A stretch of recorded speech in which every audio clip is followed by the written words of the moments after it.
we go again. Let's go. Round one, fight! Copy that. Then I took an arrow in the knee. It's time to kick ass and chew bubble gum. I'm all out of gum. Welcome to Decades of Gaming, where we take a look back at almost half a century of gaming. On this episode, we're talking about Bionic Commando, Driver, Gauntlet Dark Legacy, and The End is Nigh, and more. I'm Adam Bishop, and I am joined by my fellow part-time gamer, Dan Collins. Oh, we nailed it, Dan. First episode. Will people stick around? Ugh. Will we stick around? Every project I do, once it gets off the ground, I'm in it for the long haul. I'm just here for that kick-ass theme song. Oh, I know. Love It's it. great. I was dancing along. That is World 3 from the game MC Kids, or McDonald's Kids, I guess. McDonald's. Which it's an amazing game. Everybody play it, but we're not talking about that game today. We're talking about other games. What this podcast is about is every episode we pick the 4/5 decades of gaming. Each of us gets a decade and we pick a game that we know and love from that decade and we talk about it. I don't know how in depth we can go into it. I'm not going to be talking about development history and stuff like that. I'm going to be talking about my personal history. What about you, Dan? Mostly just what I like about the games and that kind of thing. Yeah, so if you're expecting us to be like encyclopedias, September 17th, the developer broke up with his girlfriend, and that caused this spiral of drinking that led to the development of the third plot line in the story. And that's how the game was made. You're going to have to look somewhere else for that kind of information. It's true. Let's dive in, I guess. Hit the start button. Here we go. So the first game is my selection, and that is Bionic Commando. Bionic Commando is for the Nintendo Entertainment System. It was released December 1988, published and developed by Capcom. It is a platformer game, which means it's like any other 2D platformer. Think of original Mario, any side-scrolling game. This game, it's based on an arcade game that I've never played myself. And as far as I can tell, nobody cares about the arcade game. And not too many people knew that there was an arcade game. They did make a Game Boy version of this game that was released 4 years later. There was also a second Game Boy game, but it was for the Game Boy Color, and it was titled Bionic Commando Elite Forces. I've never played that game. But in 2006, this title was re-released in a 3-pack on the Game Boy Advance called Capcom Classics Mini Mix, which I did own, and that included Strider and Mighty Final Fight, 2 games that I don't care about. 2 years later, so in 2008,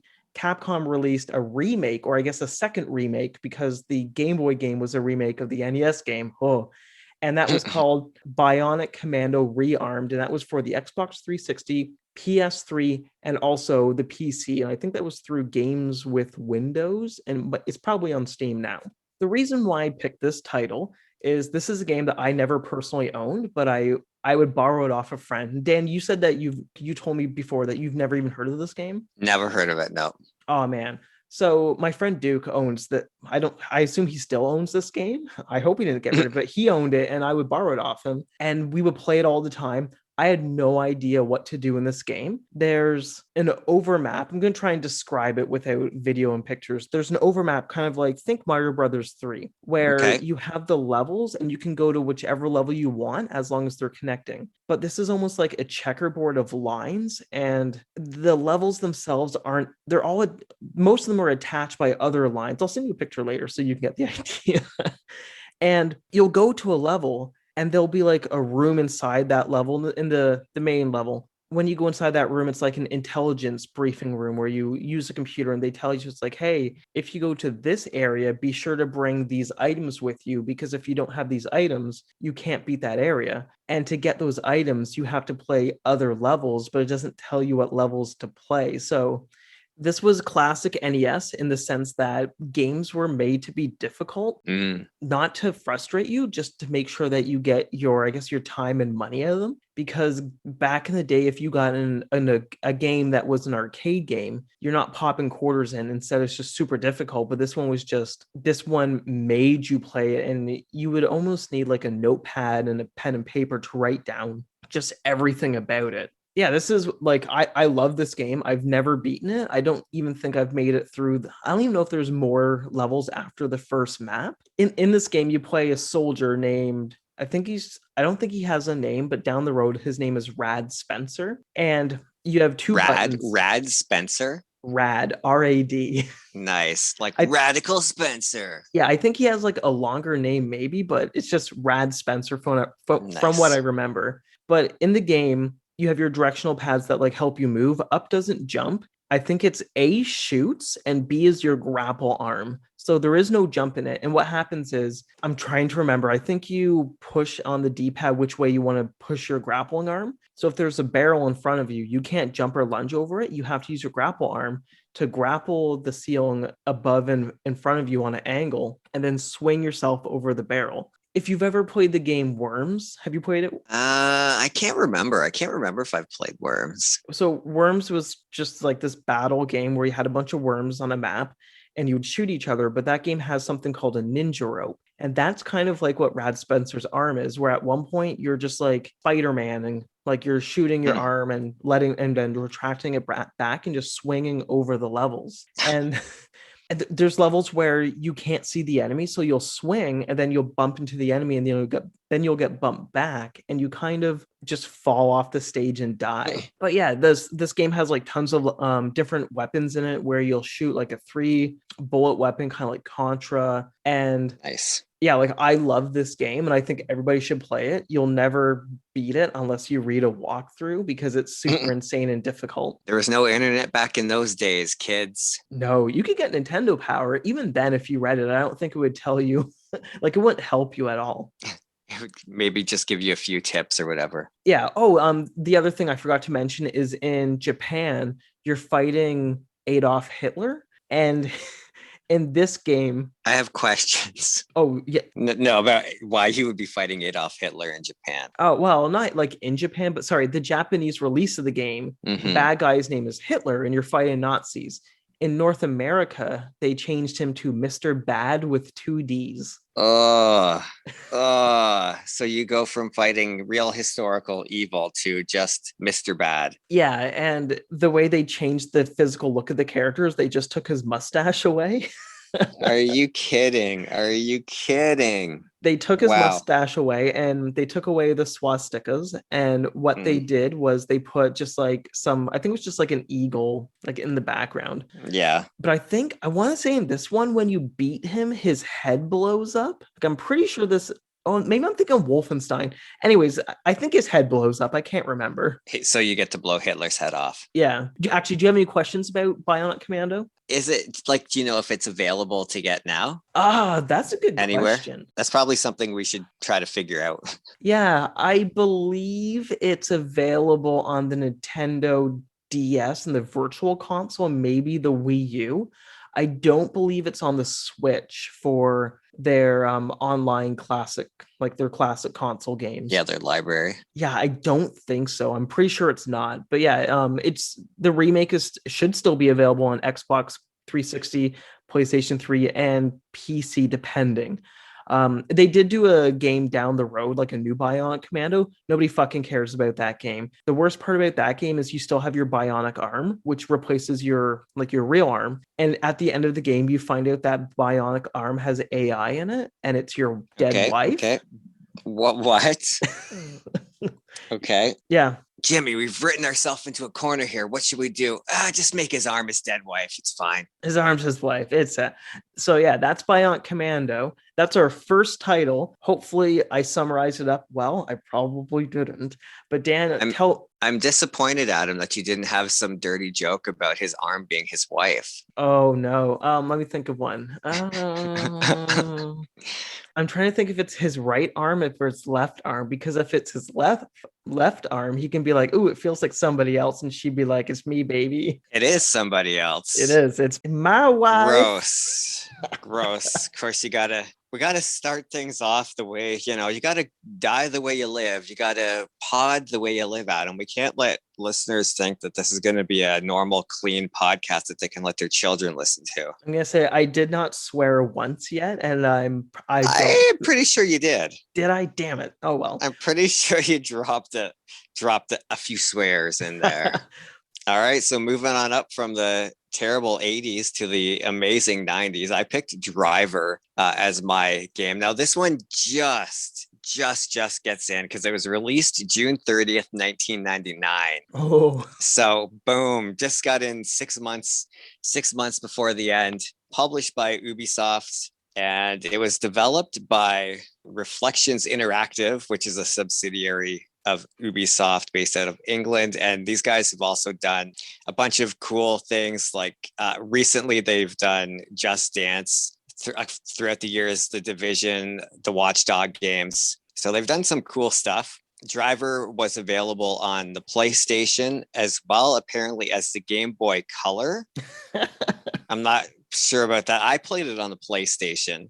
I don't know anything about the Game Boy Color version, and it just doesn't really seem like the kind of game you would play on a Game Boy. Yeah, so this game, you play as an NYPD detective that is also a former race car driver, and he gets sent undercover to investigate a crime syndicate. You carry out various jobs to work your way up through the syndicate, petty thefts, assaults, assassinations that, of course, you don't pull off because you're an undercover cop. And so you're just sent to kill people, but you make it look like you killed them, or you blow the job so that the person doesn't die. And it was a sort of GTA style clone at the time in 1999. I think it was probably better than the GTA games that had been out.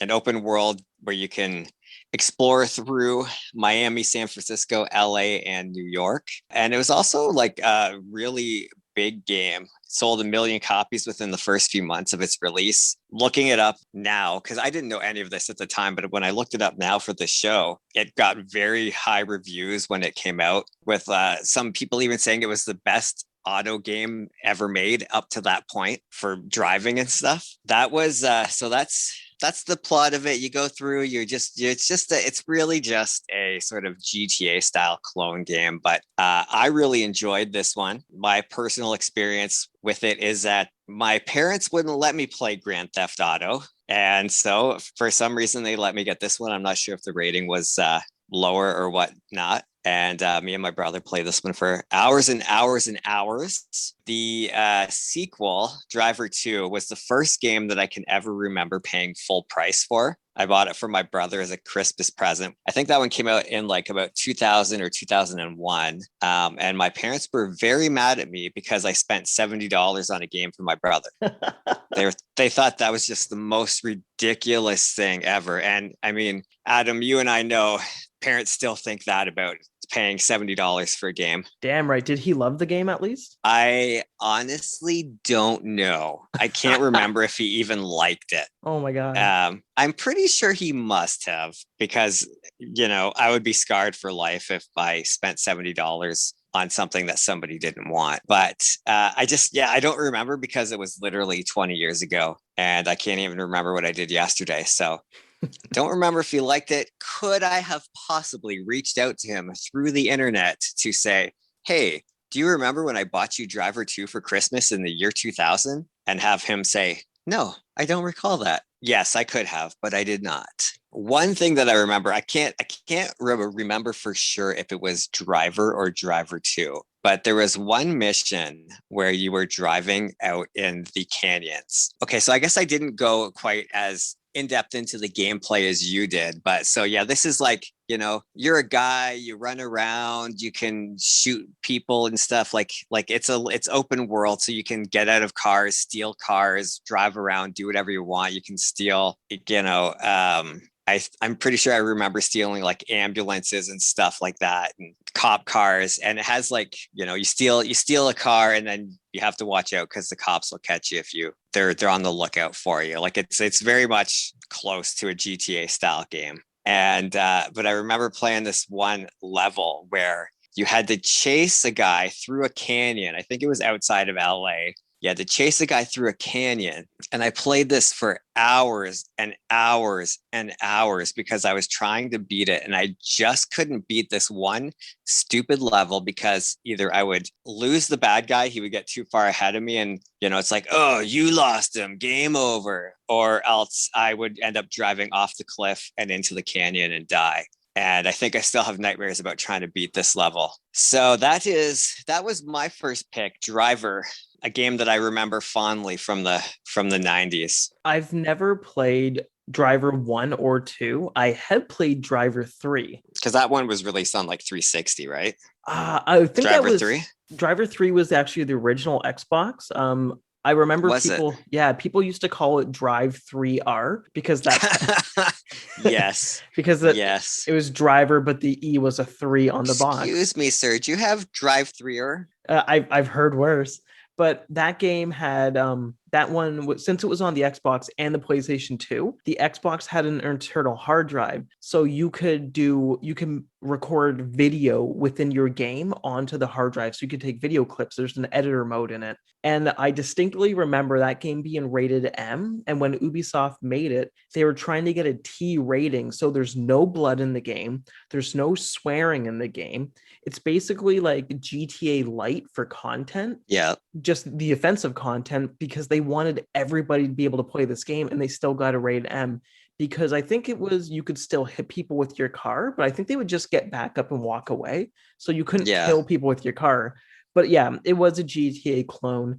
And whenever people mention it's like, oh, I hope they make another Driver game, I always say like it's called Watch Dogs, which it's kind of that's what it evolved into, but it's not officially a Driver sequel, but it is Driver basically because it's Ubisoft's GTA. I've never played Watch Dogs. I have Watch Dogs 1 for my Wii U. I don't have Watch Dogs 2, but I do have Watch Dogs Legion for my Xbox One, and it is fun. There's lots of problems with it, but it's pretty fun. I really enjoy it. So I think that's hilarious that you were already referring to Watch Dogs as a Driver sequel when it is actually from the same development team. Which I didn't know until you mentioned that. I'm like, oh, this makes that's sense. awesome. But then I got a little sad when you said they made Just Dance as well. Well, sometimes you just have to pay the bills, right? It's true. They can't all be great hits, and sometimes you just got to do what you got to do. Yeah. So with Driver 3, I never owned it myself. I played it at my friend Hal's house because I think he rented it from Microplay or Blockbuster back when those rental stores were around. And yeah, that's funny. Yeah, I've never played Driver 3. And I don't know, to follow up with the question I asked you, I don't know if this is available on any new system that you can buy. Yeah. As a PlayStation exclusive, you might be able to buy it through the PlayStation Store maybe, but I don't know. You did actually remind me of something as well. When you said there was a Game Boy Color version of it, it's probably horrible, but that did remind me. Did you ever play any of the Max Payne games? No, I don't think I did. Okay, there is a Max Payne on Game Boy Advance. So Max Payne was a third-person shooter that had bullet time in it, and they did an amazing Game Boy Advance version, which will be on this show eventually because I fucking love that game. I swore, damn it. I told you can't go without swearing. Max Payne did it. They killed my family, and I'm out to further. He was Liam. No, actually, no. I was gonna say Marky Mark played him in the movie. Oh god damn, it's such a bad movie. Anyways, so that's all I had for Driver. So my game number 2 is for the decade of the 2000s. So that's what I guess 2000 till 2009. Yes. So my next game is Gauntlet Dark Legacy. This was originally an arcade game that was then brought over home to home consoles for the PlayStation 2, the GameCube, the Xbox, and the Game Boy Advance. I have release dates as well. In the arcades, it was just released in 2000. I don't have an exact date. For PlayStation 2, it was May 1st, 2001. For GameCube, it was March 6th, 2002.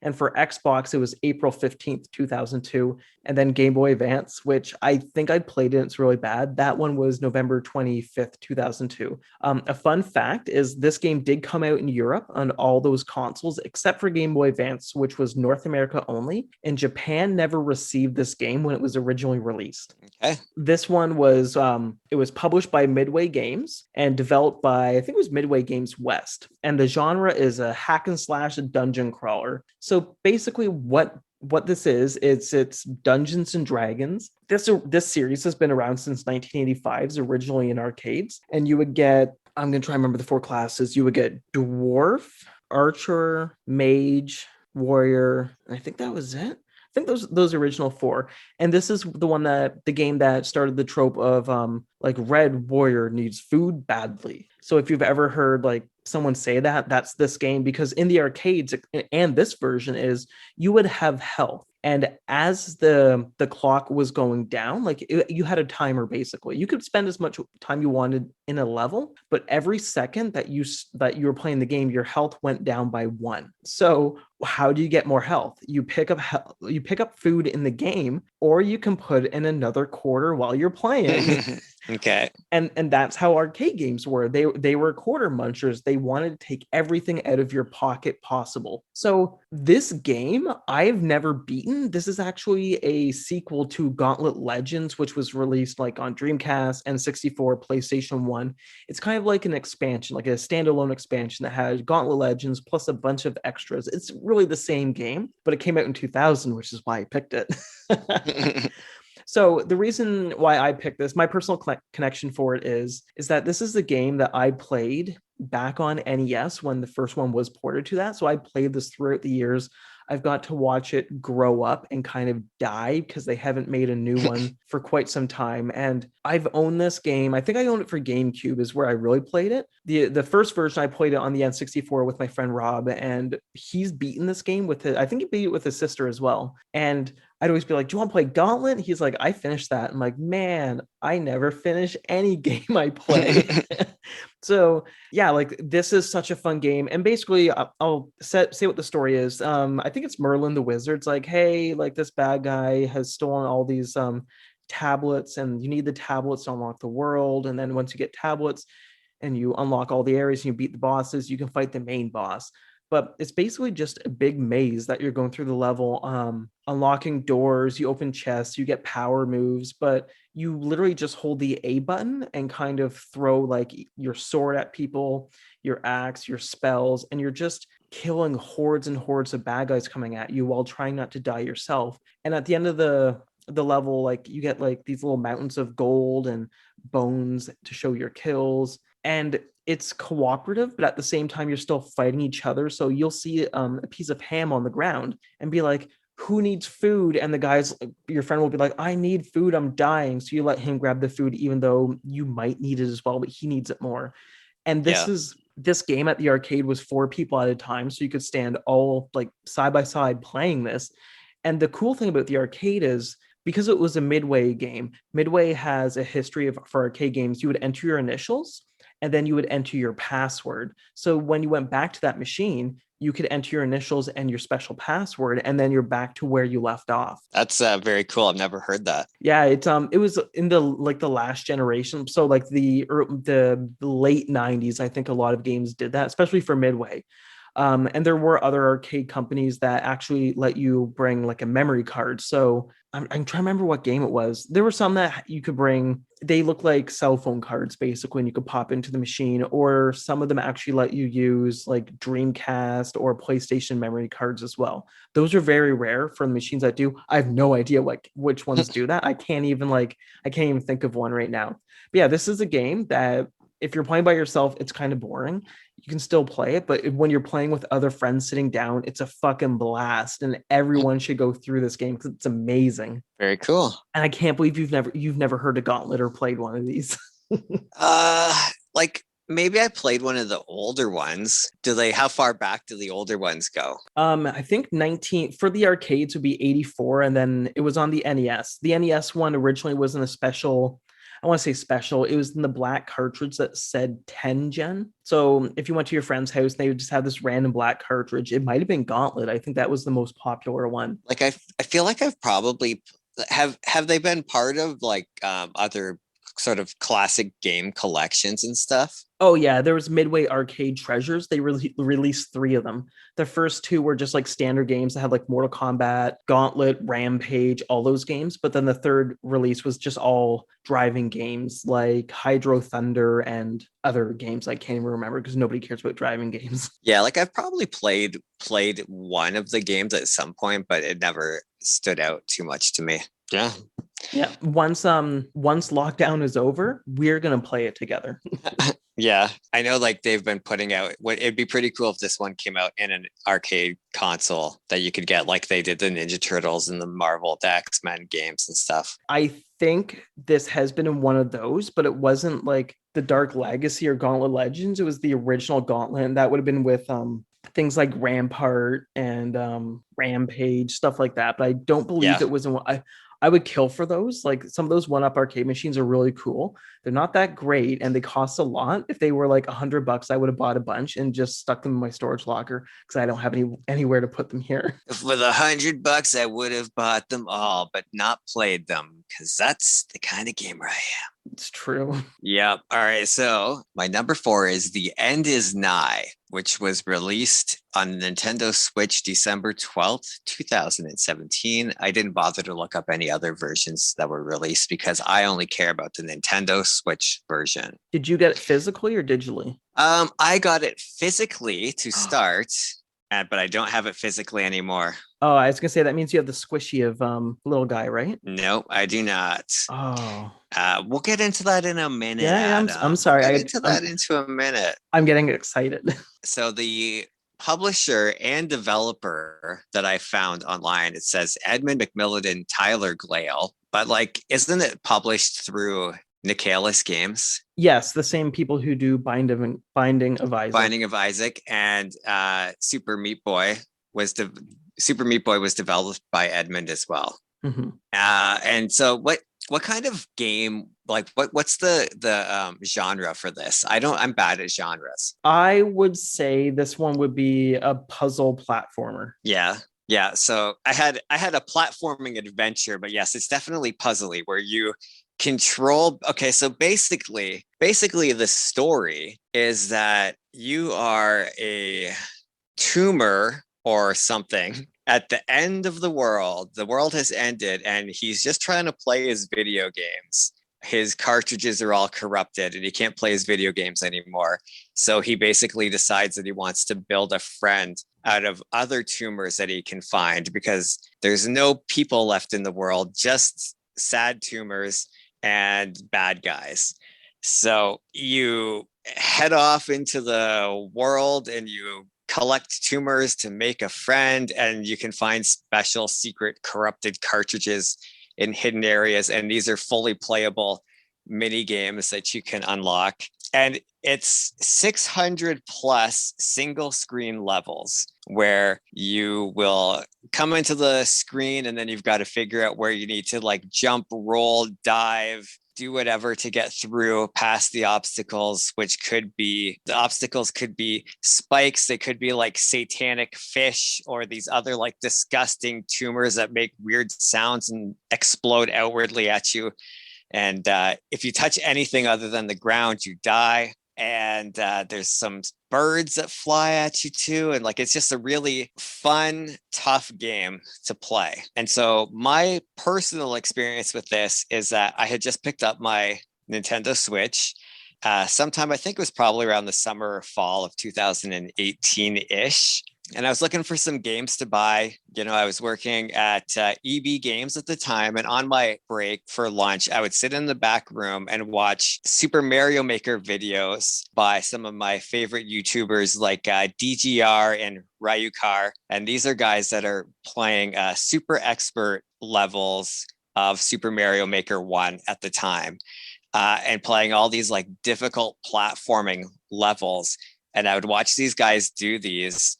And I was super excited because there was a Super Mario Maker 2 coming out, but I couldn't play it because like it wasn't out yet. So I was trying to like come up with something to play where I could hone my Mario skills and become a very good platformer. And so one day I picked up this game in the store and asked one of my coworkers about it. And he was actually the one who had traded it in. And he told me, that it was a challenging platformer game. And I was like, okay, you know what? I'm gonna pick it up and give it a shot. And he traded it in, but he kept the squishy, Adam. Oh, He and kept the squishy. can I guess who traded that in? Since You absolutely can. that would be Mr. Jeff, correct? That was Mr. Jeff. Mr. Yes. Jeff, you are the best. He probably You are finished the it. best.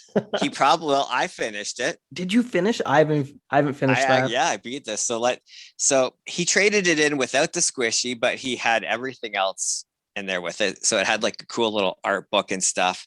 And then after I had played this for a while, I actually traded it in physically because it went on sale on the digital store for like $3. And I was able to trade it in physically for like 15 to 20 bucks or something. And so I was like, okay, you know what? I'm just going to buy this digitally and trade it in because it's a smart decision to help me buy some other games. So I did that, even though I regret it now, because this is probably one of my all-time favorite games for the Switch, and I would really like to have a physical copy still. So maybe I'll pick up a physical copy if I see one out there.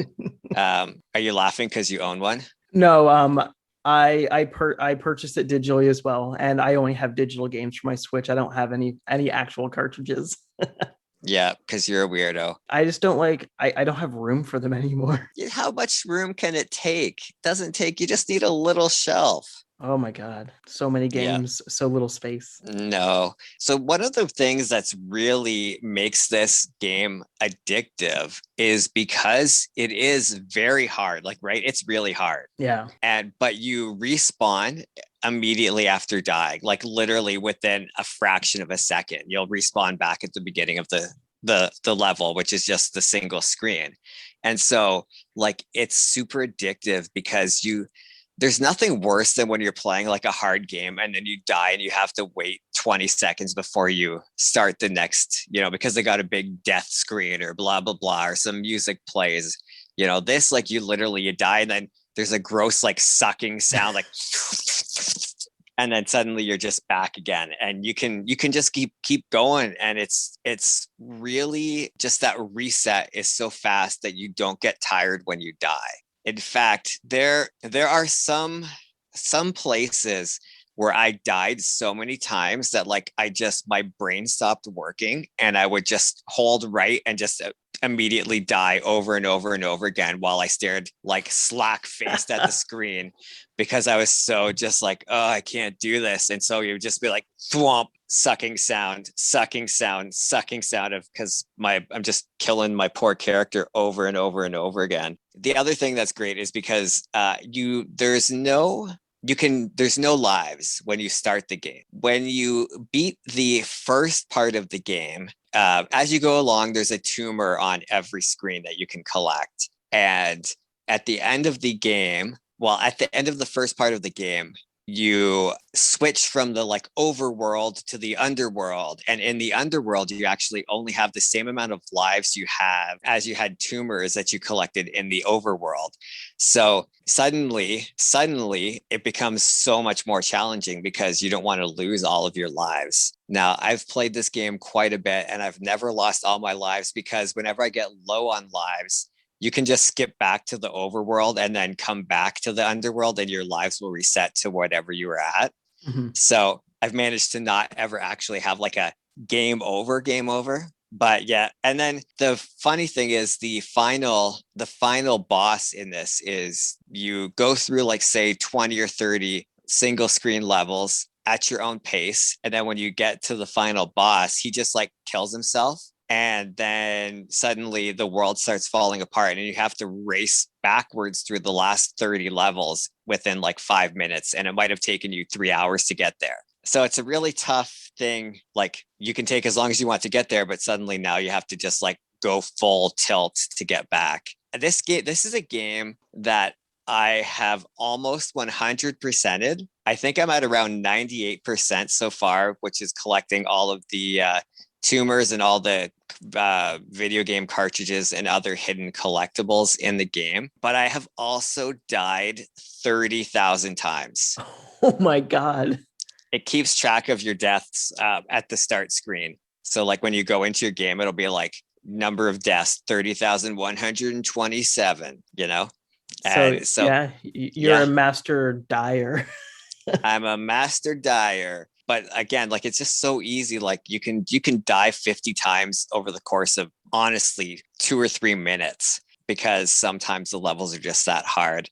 And I recently picked this up again. I've played it for over 40 hours back when I got it. And I recently, like over the past few months, picked it up again and started playing for a few minutes here and there. Mostly, I think, because one of the YouTubers I mentioned, he started playing Super Meat Boy. And then I was like, Super Meat Boy. Yeah, that reminds me how great The End Is Nigh is. So I went back and started playing it a bit and was surprisingly still good at it, because, this is a game that suddenly becomes muscle memory when you're playing, because it's so intricate, and some of the jumps and the stuff like that you do is just so tight and ridiculous that you just do it over and over again until it's muscle memory. So this game is voiced by world famous superstar Rich Evans from Red Letter Media. Okay. Where if you don't know what Red Letter Media is, it means nothing, but he was the voice actor of the little tumor guy, he has a very distinct voice. His name is Ash. His name is Ash. Okay. Yes. Ash is voiced by Rich Evans. And he's Dick if you've ever seen the Dick the Birthday Boy meme, that's a family photo of him, and that's who voices this character. You'll have to send me the meme so I can see. Oh, for sure. But that's cool. I didn't know that he was voiced by somebody who is somebody. Is he somebody? He's a YouTube star. I mean, if he's a meme, then he's somebody. Yeah, he the picture Ellen and Julia Roberts showed on her show, and they're like, we don't know who this is, and everyone's like, that's Rich Evans. Everyone knows who that is. That's hilarious. So you like this game as well, right? Oh, I love this game. Yeah, it's been quite some time since I picked it up and played it. But yeah, I think I'd probably have like 10 or 15 hours in it. Not as much as you, but this is a great game. Yeah, if you like Super Meat Boy, there's lots of, in this one, I guess Meat Boy, it always makes a sound whenever you jump or hit the wall, but this one, the sucking sound when you die, and it's so much fun. I probably did literally have like nightmares about that sucking sound, just from my brain being traumatized from deaths. But yeah, do you have anything any other comments about this game, Adam? Everyone, if you haven't played it, grab it. It's on PC. I think it's on Mac, Switch, and I want to say PS4, but not Xbox for some reason. But yeah, get it. It's amazing. I don't know if it's on PS4. I know like the Binding of Isaac's on PS4 and the Switch, but not the Xbox, right? It's so bizarre. I have no idea why. And actually, so I own Binding of Isaac, but I have never played it. Oh, Binding of Isaac's great as well. I also picked up Super Meat Boy a couple of months ago because it was on sale for not $3, which was great like this one, but it was on sale for like $10 or something. And I picked it up because this game is just so good. But I've only played like maybe an hour or two of Super Meat Boy because I just wasn't into it at the time that I picked it up. I do need to play that through. So this is where we move into our game number 3, if we had one, which is a game that came out from 2020 and beyond. I have one. Dan, do you have one? Of course not. I don't play games now. Yeah, the new game. So my game that I'm going to quickly talk about, I'm not going to spend too much time on it because I did talk about it on a different podcast.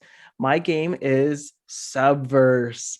Subverse is only for the PC. Oh my god. It was released March 26, 2001. So much for even keeping this mildly close to being family friendly. It's true. I'm not going to go into too much detail, but it was published and developed by FOW Interactive, FOW Interactive. The genre is a tactical RPG shoot 'em up. So if you ever played a game like XCOM, that'd be the tactical RPG. And then shoot 'em up is kind of like Robotron, Geometry Wars. It has a space shooter in it. This game was launched on Kickstarter March 2019, and it raised over 1.6 million pounds within 1 month from supporters. I have no idea when I actually heard of this game, but I fell in love with the idea right away, which is you're a space pirate. I don't know if you're a pirate. You're a space captain, and you get all of your waifus that you want, and it is an adult only game, so it's never going to be on any console, and you play this game like a perv where there are adult sex scenes in it, and they are hardcore scenes, And it's very fun because there's not too many games like this anymore. And I know I've shared pictures and videos with friends. Stan, you saw some stuff from this, right? Oh, I unfortunately did see some stuff. Yeah, so this is a fun game for PC if you're into that thing. If you're not, that's perfectly fine. Everyone's comfortable with different things, but I enjoyed this game. You sent some, you're like, hey, who wants to see some not safe for work video game footage? And I was like, oh, it's probably just like some badly animated boobs, but no, it was full hardcore insertion, Yeah, it as was. bad as it gets. Yep. At this point of the show, we are going to rate the games out of 5, and there's no point. So you can't get a 4.5 because everyone knows that a 4.5 is really just a 9 out of 10. So nobody likes the point system because you want to have the thing about a 5 is 1 and 2 like are not good. A 3 out of 5 is a fine game, but a 6 out of 10, people are like, oh, I would never play a 6 out of 10, but you would play a 3 out of 5, and that's the exact same score. So it's all about the perception of the measurements. Exactly. So if you put a 0.5 in there, you're telling people you can look at this out of a 10 because the 0.5 is the halfway mark. We don't do that here. So what we're going to do is we're going to say the game, what the score is, and if we would recommend it, and to like what kind of gamer we would recommend this to. Sure. All right. So Bionic Commando, I give this game a 4 out of 5. It's beautiful. I would recommend this to pro gamers. If you are not a pro gamer, and that's a very subjective thing to say, but if you don't think you're a pro gamer, don't play this game because it's really difficult because it is an NES game. For Driver, I would rate it a 4 out of 5 because it was a lot of fun, and I would recommend this game to anyone who likes GTA style games, but maybe you don't like the excessive gratuitous violence or some of the storylines that are over the top, sexist, etc. With Gauntlet Dark Legacy, this is one that I enjoy. I would say this gets a 4 out of 5 as well. And I think that's going to be probably the standard for games that we really like until we get to the games that we love, which are going to be 5 out of 5. I would say people who should play this game are casual gamers and multiplayer gamers. Don't play this game alone. But if you are a casual gamer, like you can pick this up and have tons of fun with it. You can play this with anybody. Like a 5-year-old can play this game with other people and have a great time. For The End Is Nigh, I would rate this 5 out of 5. I would rate this 6 out of 5 if I could, because this is one of my favorite games to play. One of my favorite games of all time, which is ridiculous. And I would recommend this for anyone who likes a really tough platformer, who is up for a challenge and won't get discouraged easily if you die a bunch right off the go, because like it is a very hard game, but it's so rewarding to play when you're actually doing all these incredible maneuvers to get across these stupid screens. It's not a family. This game is rated mature because they drop a few F-bombs, just like my co-host Adam. So it's not recommended for little kids unless you turn the sound off. But even that's not safe because a lot of the visuals are nightmare fuel for children. Oh yeah, even in the first cutscene of the game is him just going fuck, fuck, fuck. Literally the first second of the game is him dropping an F-bomb. For Subverse, I give this game a 4 out of 5. I recommend it to perverts. So 4 out of 5 for perverts. That is it. That's all you need to know. Now, what would it be, a 5 out of 5 for perverts and a 4 out of 5 for regular people? No, 4 out of 5. It's an early access game, so it's not done yet. It's really That's fun. What she said. It hasn't finished yet, baby.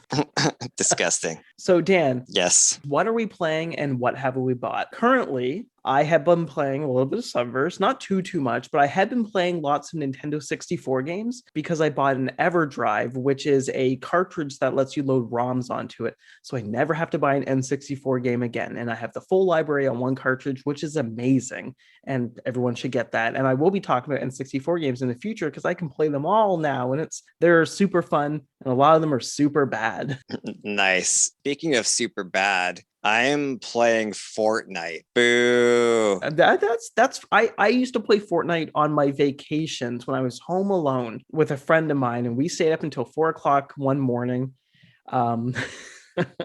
playing it where he had to work the next day. And nice. That game is fun when you have people to play with. It's fine, but when you're playing by yourself, I would have probably bought the Cable skin from the X-Men had I known that he was in the game, but I didn't, so I don't have that skin. The skins are okay. So first, I feel like I have to justify how I got into Fortnite as a 40-year-old man. Please And tell I me would there's a say- Doctor Who skin. No, Damn it, I got okay. into it because my daughter, who's 10, was bugging me because like all of her friends talk about Fortnite. She's like, let's play. I want to play Fortnite. Download Fortnite. Let's play Fortnite. And I said, okay, fine. We'll download Fortnite, but it's been out for so long now that like you're just going to play and get massacred because you don't know how to play.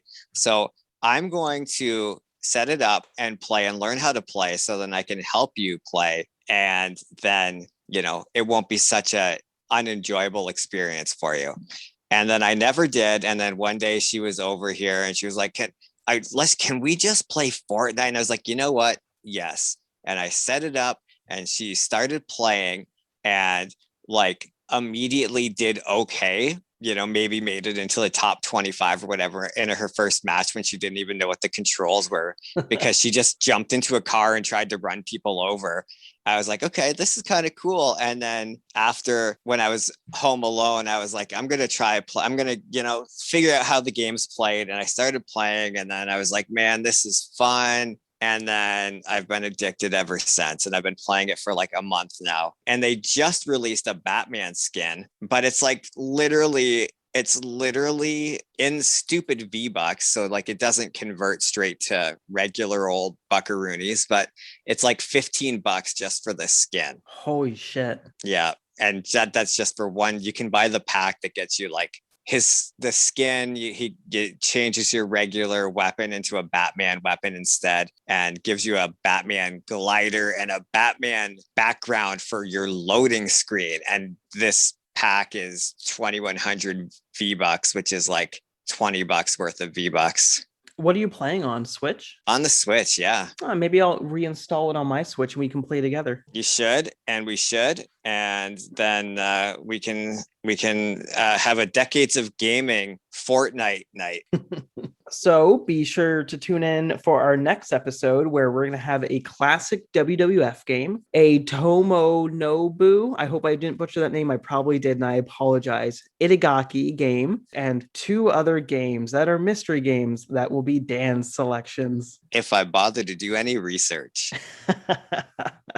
Next up, we have listener mail. First episode, there's no mail. So let us know if you played any of these games that we've discussed today, if you like them, if you have a personal story, and we'll read your letter on a future episode. So you can email us at decadesofgamingpodcast@gmail.com. All right, so that's it for this episode. You can find us on Twitter, Instagram, and Facebook, all at Decades of Gaming. You can also visit allmylinks.com/Decades of Gaming for all of our links. And you can find myself on Twitter at Presto Adam, on the A Kind of Garbage podcast, found at akindofgarbagepodcast.com, or on any major podcast platform. And finally, on the Hey Kids Comics radio show, Friday nights at 8 p.m. Eastern Standard Time on Trent Radio 92.7 CFFF FM, or at heykidscomics.ca. Dan, where can listeners find you? On my couch, or possibly on Twitter at Dan the Writing Man, or any of the places you already mentioned, because we do podcasts together on all those places. Yeah, Hey Kids Comics and A Kind of Garbage. Yeah. With that said, I'm Anna Bishop. I'm Dan Collins. Thanks for listening, and be sure to tune in next episode.